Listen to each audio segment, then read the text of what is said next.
শুভ সন্ধ্যা বন্ধুরা। সবার প্রথমে বলি জয় মা রক্ষাকালী মায়ের জয়। আজ ছিল মঙ্গলবার, আমাদের এখানে মা রক্ষাকালীর পুজো ছিল, তাই চান ঠান করে নিলাম। মায়ের মন্দিরে এবার যাব পুজো দিতে। আজকে ভোরবেলা আজকে সকাল থেকে প্রচণ্ড কুয়াশা পড়েছিল, তাই সকাল সকাল মায়ের মন্দিরে যেতে পারিনি। এদিকে রেডি হয়ে চলে এলাম, এবার যাব মায়ের মন্দিরে। এদিকে আমার ছেলে এখানে বদমাশি করছে, ওকে ক্যামেরার সামনে নিচ্ছি তো একদম আসছে না, পালিয়ে যাচ্ছে ছুটে ছুটে।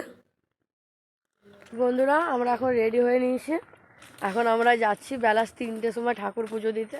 যেখানে 10টার সময় যাই মন্দিরে, 9টা 10টার মধ্যে পুজো দেওয়া কমপ্লিট হয়েছে, সেখানে আজকে যাচ্ছি 3টের সময়। দিদি এবার দেখাও।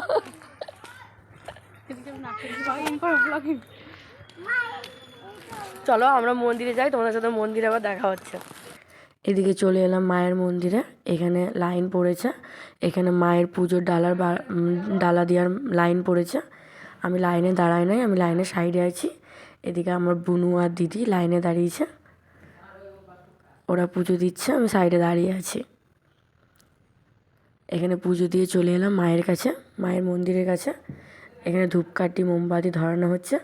ওই দেখো মায়ের মন্দির, গেট বন্ধ আছে এখন।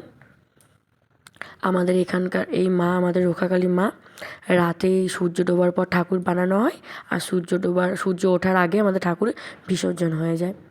মায়ের মন্দিরটা খুবই সুন্দর করে সাজানো হয়েছে, তাই মাকে বলি, মা তুমি সবার মনস্কামনা পূরণ করো, সবাইকে ভালো শান্তিতে রেখো, আর তুমিও ভালো থেকো। জয় মা রক্ষাকালী মায়ের জয়।